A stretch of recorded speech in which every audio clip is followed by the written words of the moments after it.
Now dear students, let us start with part 9 of chapter 1, Structure and Development of Male Gametophyte. Let us see the structure of pollen grain, also called as microspore. Microspore or pollen grain is produced from a diploid microspore mother cell. Pollen grain produced are haploid in nature. Each pollen grain is unicellular, made up of single cell. Uninucleate, you can see in the diagram, single nucleus, spherical, but the shapes can be ellipsoidal, oval, triangular, etc. The cytoplasm is surrounded by two layers. Here also you can see two layers, the thinner one and the outer darker, the thicker one. The outer thicker one is called as the exine and the inner continuous one is called as the intine. This exine, it is made up of cuticularized structure substance and a fatty substance called as sporopollenin. The intine, it is continuous, it is thin and it is made up of cellulose and pectin. Exine, it is thin at few places, this one, this two, this three places, and these places they form germ pores. Uniporate pollen grains are present in monocots and triporate are present in dicot. These are the different shapes of pollen grains found in various plants. Now let us go further. The study of pollen grains, the branch of biology which deals with the study of pollen grains, is called as palynology. In Calotropis or in few orchids, the anthers are lying very closely attached to the stigma, but here self-pollination is avoided because of hercogamy. Here the pollen grain, they form masses and they are stored in a structure called as pollinium. Here you can see the proper structure of pollinium in Calotropis.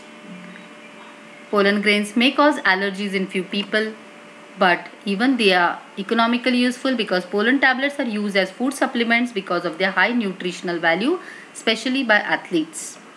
Let us see now development of male gametophyte before pollination in the pollen sac.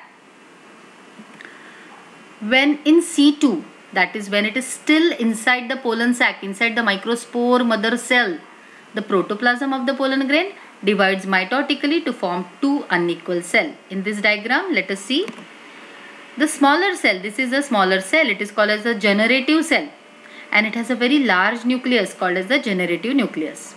It has thin cytoplasm and it lacks reserve food and vacuoles.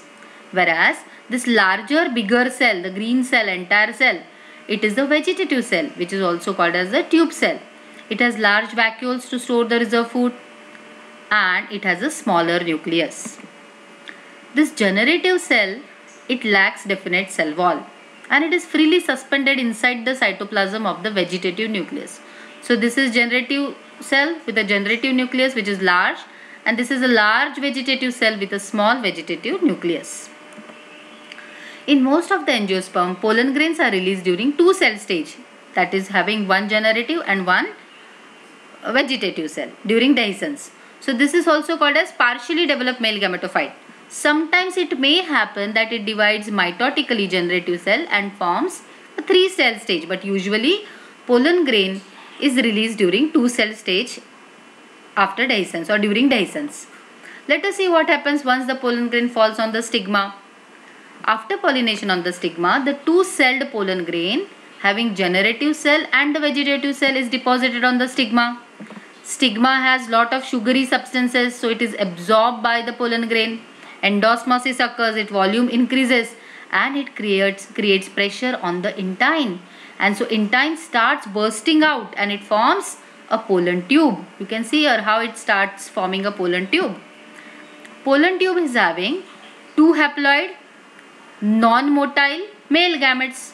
You can see here these are the two non-motile male gametes which are formed by mitosis of the generative cell and this is one tube cell nucleus. And then they will travel to reach inside the style and then they will reach the ovary to reach the ovule because of chemical stimulus, chemotactic movement. This sterile tube nucleus, vegetative nucleus, it degenerates, but these sperm cells which are shown in the figure, that is the male gametes, they will carry out further process of fertilization. So this is how the male gametophyte develops. Now in next video we will study about structure and development of female gametophyte. Thank you.